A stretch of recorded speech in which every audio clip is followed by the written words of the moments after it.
जनता को सरकार ये भ्रम में क्यों डाल रही है? मतलब इसे लाने के बाद जो सरकार है वो जनता को भ्रम में कैसे रख रही है? भ्रम में रखने का यही कारण है कि ध्रुवीकरण की राजनीति हो रही है।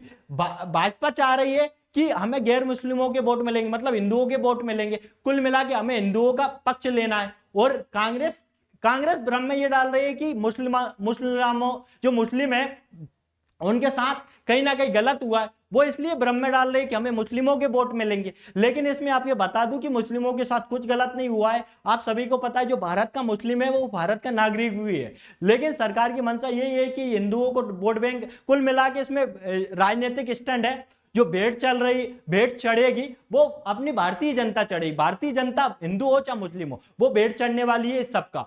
तो जनता कुल मिला के इस पर जनता का प्रभाव पड़ने वाला है। इन सभी चीजों पर जनता ही निश्चित रूप से इसका भेड़ चढ़ने वाली है। चाहे नमस्कार दोस्तों, जैसा कि आपको ज्ञात है हम हर रोज एक नए चर्चित मुद्दे के साथ आपसे मुलाकात करते हैं। तो आज का चर्चित मुद्दा आप सभी को पता है कि सीएए है, जिसे लेकर विरोध हो रहे हैं या नहीं हो रहे हैं, पहले विरोध क्यों है, वो सारी जानकारी अपन क्रम वाइज जानने वाले।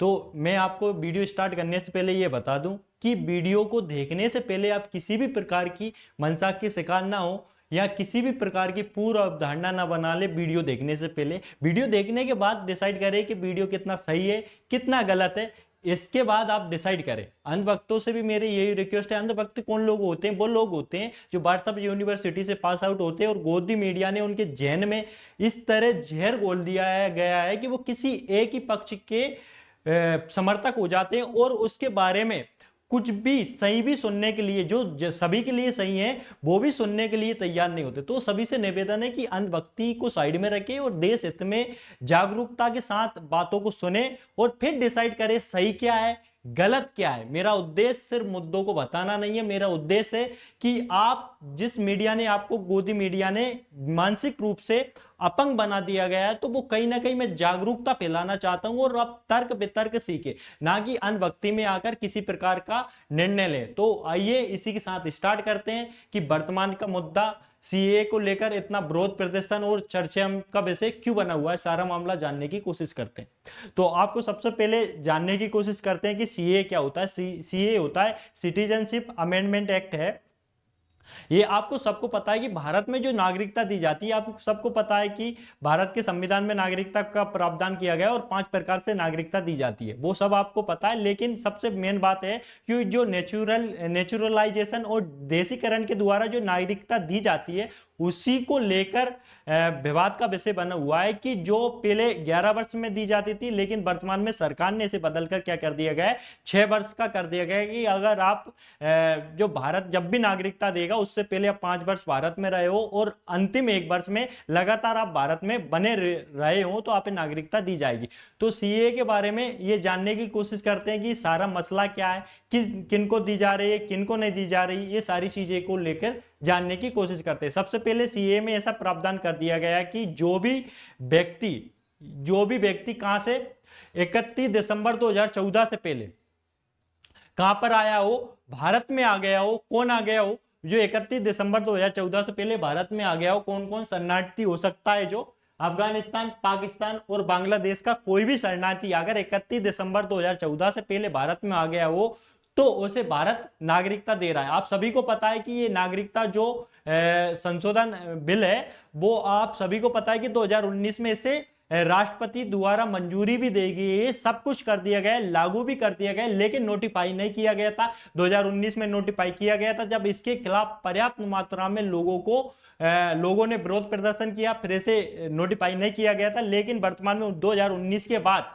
अब वर्तमान में इसे लागू किया जा रहा है या नोटिफाई कर दिया गया है। तो इसे अब नोटिफाई क्यों किया गया वो भी चीजें अपन समझेंगे। इससे पहले अपन जान लेते हैं कि इसमें किस किस को दिया गया है, कि किस किस को इसमें नागरिकता प्रदान की जाएगी। तो इसमें हम बता देते हैं कि इसमें जो नागरिकता प्रदान की जाएगी वो हिंदुओं को, सिखों को, ईसाइयों को और इसके अलावा आपको क्रिश्चियन को, बौद्ध और जैनियों को प्रदान की जाएगी। मतलब कुल मिला के 6 को इसमें नागरिकता प्रदान की जाएगी। और इसमें सबसे ज्यादा जो बाहर रखे गए हैं वो आपके रखे गए मुस्लिमों को। तो मुस्लिम में इसको लेकर विरोध प्रदर्शन आपके सामने देखने को मिल सकता है। इसी के साथ अपन देखते हैं कि इसमें सबसे ज्यादा विरोध क्यों हो रहा है। इसका विरोध का क्या लेना देना, ये सारी चीजें जानते हैं। तो सबसे पहले अपन देखते हैं कि इसमें सबसे ज्यादा विरोध पूर्वी भारत में और शेष भारत में हो रहा है। पूर्वी भारत आप सब देख सकते हो कि सेवन सिस्टर, आप सब जानते हो कि सेवन सिस्टर में से लेकर विरोध प्रदर्शन का कारण ही ये है कि अगर आप दूसरे जो आ गए हैं दूसरे देशों से नागरिक, और किस आधार पर नागरिकता दी जा रही है उन्हें, धार्मिक प्रताड़ना के आधार पर। जो भी इन 3 देशों से जो भी ये छह जिन्हें हिंदू बोला जा रहा है, ये 6 जो रिलीजन्स के लोग हैं उन्हें यहां पर प्रताड़ना मिली है, धार्मिक आधार पर किसी भी प्रकार की प्रताड़ना मिली है, तो इन्हें नागरिकता प्रदान की जा रही है। और इन्हें नागरिकता प्रदान करने से पूर्वी भारत में क्या इफेक्ट पड़ने वाला है? पूर्वी भारत में जो इफेक्ट पड़ने वाला है, क्योंकि आप सभी को पता है कि इस क्षेत्र में क्या रहती है, जनजातीय जनसंख्या रहती है, और जनजातीय जनसंख्या जब रहती है तो वहां के लोगों का रिसोर्सेस कम रहती है। आप सबको पता है कि जनजातीय जनसंख्या कितनी शर्मीली होती है और थोड़ी संकुचित होती है, कि मतलब वो ज्यादा व्यवहार नहीं रखती किसी से। लेकिन ऐसे में लोग वहां पर आकर बसने लगे, और बसने के बाद उनके संसाधनों पर अधिकार करेंगे, उनकी संस्कृति को कहीं ना कहीं ठेस पहुंचाएंगे, और वहां के रोजगारों को छीनेंगे। और इसके अलावा कहीं ना कहीं आतंकवाद भी पनपेगा, अलगाववाद की भावना आएगी, हिंसा बढ़ेगी। ये सारी चीजों को लेकर मुद्दे जो सारे हैं, जो जायज है वो कहां पर हो रहा है? पूर्वी भारत में हो रहा है। लेकिन जो नाजायज है वो कहां पर हो रहा है? शेष भारत। मतलब इन 7 सिस्टर को छोड़ दिया जाए तो बाकी सभी बाकी सभी जो विरोध हो रहा है, बाकी सभी राज्यों में जो विरोध हो रहा है वो कहीं ना कहीं नाजायज है, क्योंकि यहां पर जो विरोध हो रहा है वो मुस्लिम वोट बैंक को टारगेट करके किया जा रहा है कि आप सीए में मुसलमानों को भी इसमें जगह दी जाए। लेकिन आप सभी को मैं बता दूं को अगर मुसलमानों, क्योंकि ये जो भी देश जो भी आए हैं, जो भी ये छह रिलीजन के जो भी लोग आए हैं, वो उस मुस्लिम बहुदेशों से आए हैं जहां पर मुस्लिम रहते हैं और जहां पर अच्छी खासी मुस्लिम धर्म का प्रचार है। लेकिन इन पर कहीं ना कहीं प्रताड़ना हुई, इसके बाद ये भारत में आए। लेकिन अगर मुस्लिमों को भी हम अधिकार दे देंगे तो आज तो कम आए, लेकिन कल से और ज्यादा आएंगे, क्योंकि वो धार्मिक रूप से प्रताड़ित नहीं है, वो प्रताड़ित हैं सिर्फ आर्थिक रूप से। क्योंकि आप सब देखते हो अफगानिस्तान की कंडीशन, पाकिस्तान की कंडीशन और बांग्लादेश की कंडीशन, उनके लिए भारत ही यूरोप है। तो वे भारत को यूरोप समझकर आ रहा है और यहां पर कहीं ना कहीं वे रोजगार की तलाश में आ रहा है। तो अगर रोजगार की तलाश में आ रहा है तो वो कहीं ना कहीं पूरे भारत के लोगों पर इफेक्ट डालेंगे। यहां पर पहले से ही आप सब समझते हो कि कितना बेरोजगारी को लेकर मुद्दा चल रहा है। मतलब रोज ना रोज कभी ना कभी पेपर लीक हो रहा है, किसान आंदोलन चल रहा है, बेरोजगार मजदूर बैठे हैं, युवाओं को रोजगार नहीं मिल रहा है, बहुत सारी समस्याएं पहले को चल रही है। और दूसरी बात, सरकार राशन बांट रही है। मतलब अपने देश की समस्या ही बहुत है, और ऊपर से अपने देश की जनसंख्या आप सभी जानते हो कि 140 करोड़ है, और इतने में और जनसंख्या लेने का अपन में बाहर नहीं है। जनसंख्या दबाव बढ़ रहा है, पहले ही जनसंख्या इतनी है कि यहां पर किसी को और आकर शरणार्थियों को जगह देना, और जो आतंकवादी भी हो सकते हैं कुछ लोग, तो कैसे दे सकते हैं हम? तो इससे लेकर कहीं ना कहीं आपको समझने होगा कि उन लोगों को दे रहे हैं, लेकिन इन लोगों को हम दे सकते हैं। लेकिन यहां का भारत का जो मुस्लिम है वो भारत का ही नागरिक है, उससे कोई दिक्कत नहीं, क्योंकि ये एक प्रकार का आपकी नागरिकता देने वाला है, नागरिकता छीनने वाला नहीं। सरकार स्पष्ट कर चुकी है कि आप इससे नागरिकता छीने नहीं जाएगी। जो भारत का मुस्लिम है वो भारत का ही रहेगा, उससे कोई नागरिकता नहीं छीनी जाएगी। लेकिन जो अन्य देशों से आ रहा है, आर्थिक रूप से आ रहा है, या और किसी कारण से आकर बस गया, उसे नागरिकता कैसे प्रदान करते, ये आप भी समझ में आना चाहिए। सबसे बड़ा डर ये है कि सीए को लेकर नहीं है, सीए से बड़ी जो भी इनको नागरिकता, मतलब सीए में जिनको भी नागरिकता प्रदान कर दी जाएगी तो थोड़े दिन बाद क्या करेगी सरकार, फिर वो लेके आएगी एनआरसी, मतलब नेशनल रजिस्टर ऑफ सिटीजन। फिर इसमें क्या रहेगा कि जिनको नागरिकता प्रदान कर दी गई वो तो भारतीय नागरिक हैं, लेकिन जिनको जो अवैध प्रवासी हैं, अन्य लोग जो घुसपैठी के रूप में भारत में बैठे हुए हैं, जो कभी 1947 के बाद या फिर अभी तक जो मुस्लिम भी भारत में आए हैं जिन्होंने अच्छा खासा व्यापार कर लिया गया है, अब उन्हें डर ये है कि जब हमें नागरिकता प्रदान नहीं कर दी गई और इसके बाद अगर आप एनआरसी लाते हो तो उसमें पूछा जाएगा कि आपका नाम भारत के नागरिकता रजिस्टर में है कि नहीं, और नहीं है तो आप यहाँ प्रवासी माना जाएगा, आप इलीगल माइग्रेंट माना जाएगा और आप कहीं ना कहीं भारत से बाहर फेंक दिया जाएगा। तो यही डर है मुस्लिमों को लेकर। लेकिन जो भारतीय मुस्लिम है उन्हें तो कोई दिक्कत होना ही नहीं चाहिए, विरोध प्रदर्शन का कोई कारण नहीं। दूसरी बात, सरकार ने ऐसे सीए जब से लागू किया गया है, पर्याप्त सेना को तैनात कर दिया गया है, दिल्ली से लगाकर कहीं भी देख लो, अब टोटल शांति प्रिय ढंग से ये लागू हो गया, कहीं ना कहीं दिक्कत नहीं आ रही है। इसी के साथ आगे बढ़ते हैं। लेकिन ये आप देख सकते हो कि लेकिन ये आप जब धार्मिक आधार पर नागरिकता दोगे तो कहीं ना कहीं ये संविधान के आर्टिकल 14 का उल्लंघन है। कैसे उल्लंघन है? क्योंकि संविधान का आर्टिकल 14 ये बोलता है कि आप सभी को समानता का अधिकार है, समानता के आधार पर नागरिकता दे सकते हो, समानता के आधार पर किसी के साथ आप भेदभाव नहीं कर सकते। आप भेदभाव कर रहे हैं कि आप नागरिकता प्रदान कर रहे हैं, उन्हें प्रदान कर रहे हैं धर्म के आधार पर, धर्म के आधार पर ना होकर आप अल्पसंख्यकों को नागरिकता प्रदान करें वो प्रताड़ना के आधार पर। जो भी प्रताड़ित हुए हैं वो भारत उन्हें नागरिकता प्रदान करेगा। आप ऐसा नागरिकता प्रदान कर सकते हैं, लेकिन आपने ऐसे नागरिकता प्रदान नहीं की है। ये कहीं ना कहीं दिक्कत वाली बात हो गई। तो सबसे आपके जहन में ये आ रहा होगा कि जो सीमा इधर है या और कोई भी पाकिस्तानी भारत में आकर बस गए हैं, जिन्होंने भारतीय लोगों से शादी कर ली या रहने लगे, क्या उनको भारत से बाहर फेंक दिया जाएगा? तो मैं पहले भी स्पष्ट कर चुका हूं कि सीए जो है वो नागरिकता देने वाला है, ना कि नागरिकता छीनने वाला है। लेकिन आने वाले समय में एनआरसी आएगा, वो डिसाइड करेगा जो भारत के नागरिक है वो भारत में रहे, जो नहीं है वो भारत से बाहर जा सकते हैं। तो अगर इन्हें भारत की नागरिकता नहीं मिलती है उस समय तक, तो सीमा भावी को भारत से बाहर जाना पड़ेगा। और लप्पू सा सचिन यहीं पर रहने वाला है फिर तो, है ना। तो आगे बढ़ते इसी के साथ। लेकिन इन सबके पीछे फायदा क्या है, नुकसान क्या है? फायदा सिर्फ इतना है कि अगर नागरिकता प्रदान कर दी जाएगी तो कहीं ना कहीं लोगों को भारतीय नागरिकता रह जाएंगे। उनके जो काम धंधे और जो डर बना हुआ है उनके अंदर कि हमको कभी भारत से बाहर ना फेंक दे, भारत से बाहर ना फेंक दे, तो उन्हें यह डर खत्म हो जाएगा। ये फायदा है लोगों को। दूसरा, इससे ज्यादा नुकसान है। नुकसान इससे कि आपके आर्थिक संसाधनों पर बोझ पड़ेगा, जनसंख्या दबाव पड़ेगी।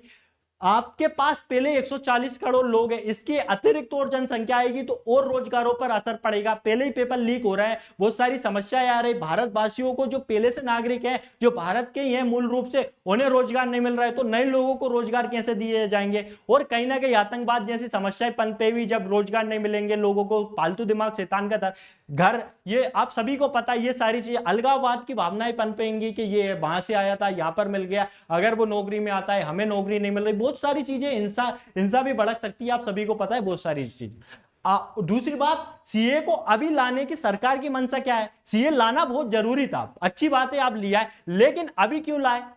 अभी क्यों लाए कि आपका लोकसभा चुनाव आने वाला है, तभी आप क्यों लाए? उसके पीछे क्या मंशा हो सकती है? उसके पीछे सीधी मंशा ये है कि भाई साहब जो है, एक तो आप सभी को पता है कि जो अपनी एसबीआई है उन्होंने चुनावी बॉन्ड, जो इलेक्टोरल बॉन्ड था, उसके संबंध में सुप्रीम कोर्ट ने बोला था कि आप 12 तारीख को पूरे जिसने भी इसमें चुनावी बॉन्ड दिए, मतलब सरकार जिसने भी सरकार को पैसा दिया है उनकी सारी लिस्ट जारी करो, और आने वाले 15 मार्च तक क्या करेगा इलेक्शन कमीशन, उस पर अपनी वेबसाइट पर शो कर देगा। तो कहीं ना कहीं इस चीज को दबाने के लिए जो सबसे, क्योंकि वर्तमान सरकार ने बड़ी मात्रा में चुनावी बॉन्ड के माध्यम से पैसा लिया है। चुनावी बॉन्ड में आपको समझा दूं कि चुनावी बॉन्ड ऐसा तरीका था, ऐसा पैसा राजनीतिक पार्टी को चंदा देने का ऐसा माध्यम बन गया था कि कोई भी पार्टी किसी भी राजनीतिक, मतलब कोई भी इंसान किसी भी राजनीतिक पार्टी को चंदा देता है तो उसका नाम सार्वजनिक नहीं हो रहा था। जैसे कि आपको मैं बता दूं कि अडानी सर अगर वर्तमान सरकार को पार्टी को चंदा देते हैं तो उसकी नैया डूब रही थी, जो उठ के वापस अरबपतियों में उनकी गिनती होने लगी।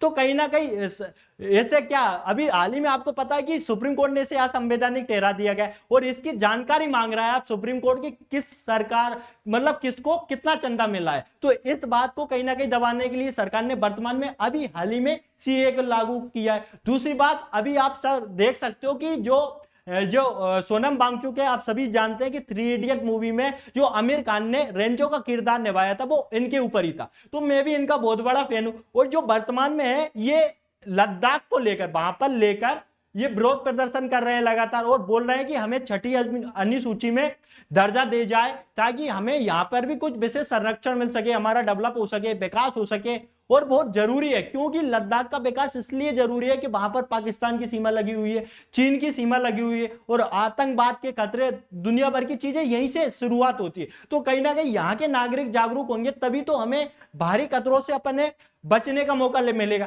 लेकिन इसी के साथ सरकार क्या बोल रही है कि हम छठवीं अनुसूची में आप विशेष रूप से दर्जा नहीं दे सकते, मगर क्या करेंगे, आर्टिकल 371 में यहाँ पे दर्जा दिया जाएगा। 371 में कैसे कि आपको जो संसद तय कर देगी कि आपके यहाँ के प्रशासनिक सेवा, न्यायिक अधिकार और विधिक अधिकार अलग रख दिए जाएंगे और कहीं ना कहीं आपका विकास हो जाएगा वर्तमान में। लेकिन ये भी लागू नहीं हुआ, तो यहाँ पर अभी विरोध प्रदर्शन कर रहे हैं। कहीं ना कहीं इस मामले को लेकर भी सरकार ने कि ये मामला ना उठे, तो उसे लेकर भी सरकार ने क्या किया है, ये अभी हाल ही में सीए लागू कर दिया। इसके अलावा आप सभी को पता है लोकसभा चुनाव आने वाले और इससे सरकार को फायदा होने वाला, क्यों, बहुत सारी आबादी को आप जब भारतीय नागरिक बना देंगे तो जब उन्हें नागरिकता प्रदान कर ही दी जाएगी तो वो वोट कैसे देंगे, आप सब जानते हो कि किसे वोट मिलेगा। इससे दूसरी बात, सीए अभी लाते चाहे बाद में लाते शायद जनता बैठना चाहती, लेकिन वर्तमान में ये चुनावी मुद्दा बनेगा ताकि वर्तमान सरकार के अन्य जो कार्य है, आप चाहे चुनावी बॉन्ड ले लो, चाहे लद्दाख का मुद्दा उठा लो, चाहे मणिपुर की हिंसा का मुद्दा उठा लो, कहीं का भी मुद्दा उठा लो, उसे कहीं ना कहीं दबाने का काम किया है। क्योंकि एक छोटी न्यूज की जगह एक बड़ी न्यूज लिया है जो वर्तमान में सुर्खियों में बनी रहेगी। जनता का कहीं ना कहीं ध्यान बांटने की कोशिश की है वर्तमान सरकार ने, और दूसरी जो विपक्षी पार्टी है वो कहीं ना कहीं मुस्लिमों को भड़काने की कोशिश करेंगे और मुस्लिम वोट बैंक का वोट लेने की कोशिश करेंगे। तो कहीं ना कहीं इसमें भेंट कुल मिलाकर भेंट आम जनता ही चढ़ती है।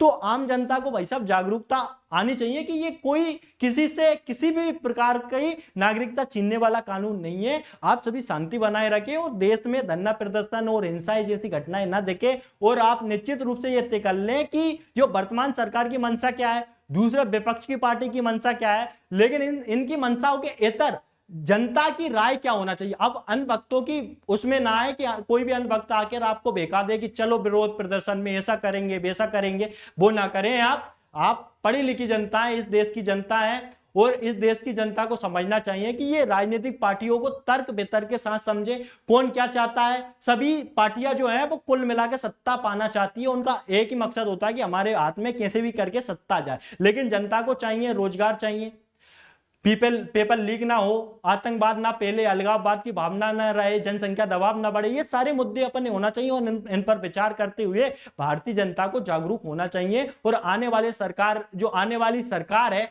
जो भी आप बनाए, कांग्रेस बनाए या भाजपा लाए, केंद्र में जिसको भी लाना चाहे लाए, लेकिन थोड़ा बहुत तर्क वितर्क के साथ सोचें और इसके बाद निर्णय लेना चाहिए कि कौन सी सरकार सही है कौन सी गलत है। वो आपके ऊपर है, आप क्या चाहते हो, भ्रष्टाचारी भारत या फिर विश्व गुरु भारत के रूप में, आपके ऊपर है। आप कैसा भारत चाहते हो, आप जैसे भी मुद्दों पर वोट दोगे वैसी सरकार बनने वाली है। जैसे कि एक दुकानदार के पास अगर कोई सामान लेने गए तो आप बोलोगे ये सामान दे दो, वैसा ही आपको रिटर्न आएगा। वैसा ही आप धर्म, जाति और लिंग भेद इन सबके आधार पर अगर वोट दोगे तो सरकार भी ऐसे ही आने वाली है। फिर आप शिकायत मत करना कि हमारे साथ सरकार ये कर रही है, हमारे साथ सरकार वो कर रही है। आप शिक्षा, रोजगार, बेरोजगारी, महिला सशक्तिकरण, ये सारे मुद्दों के आधार पर सरकार लाओगे तो वैसी सरकार होगी। और निश्चित रूप से आने वाले समय में हम विश्व गुरु भारत, अपना भारत आने वाले समय में निश्चित रूप से विश्व गुरु बनेगा। बाकी आप सभी की मर्जी, आप क्या चाहते हो, आपका है भारत, डिसाइड करो।